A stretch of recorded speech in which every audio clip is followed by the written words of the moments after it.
The man accused of orchestrating the 9/11 attack suffered brain damage from abuse while in CIA custody. That's according to war court memos obtained by McClatchy. Khalid Sheikh Mohammed is said to be behind the attack that killed nearly 3,000 people in New York, Pennsylvania, and Washington in 2001. In pretrial hearings, his lawyers say brain scans showed damage suffered from CIA tactics. Carol Rosenberg is the author of that report. She's a foreign policy and Guantanamo correspondent for McClatchy, and she joins me now from Guantanamo Bay Navy Base in Cuba.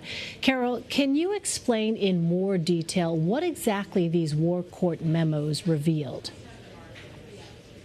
So I think, as you know, that after his capture in Pakistan, the man accused of hatching the 9/11 plot was disappeared into the CIA's black sites for about 3.5 years. He was waterboarded, subjected to a technique called walling, and sleep deprived.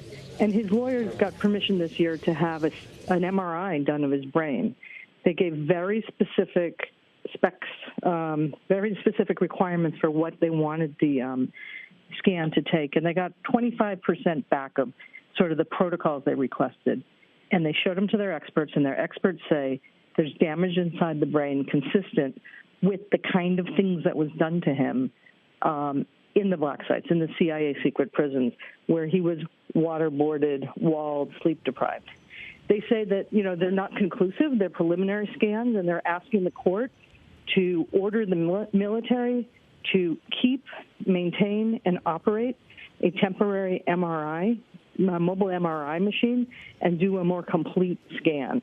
They say that they need the more detailed scan of his brain to make the argument that if they can persuade people that the brain damage is there, he should not be executed. That in a death penalty case, brain damage is one of the mitigating factors that would deny court or the U.S.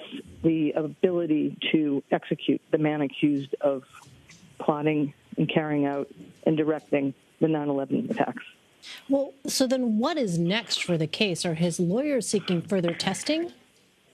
Yes, they absolutely are seeking further testing. They're asking the judge to order the military to get a properly functioning MRI equipment, to bring down a technician who is skilled in conducting these studies, and to do forensic testing. This is not for medical care.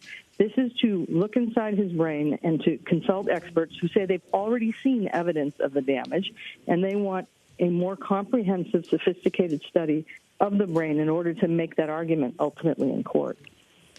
Well, in January, President Trump signed an order to keep Guantanamo Bay open. What does your reporting reveal about how the detention center operates?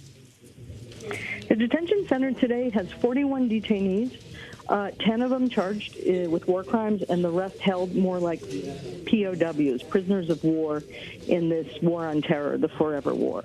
It has 1,700 troops and contractors running the detention center, and it has the capacity, we've been told, to receive a couple dozen more detainees based on today's staffing.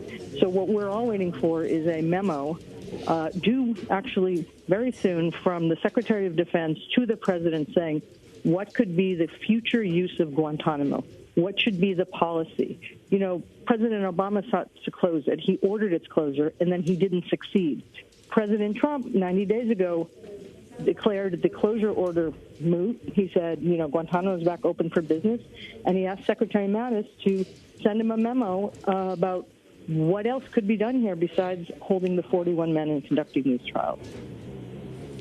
All right, Carol Rosenberg. Carol, thank you very much. Thank you.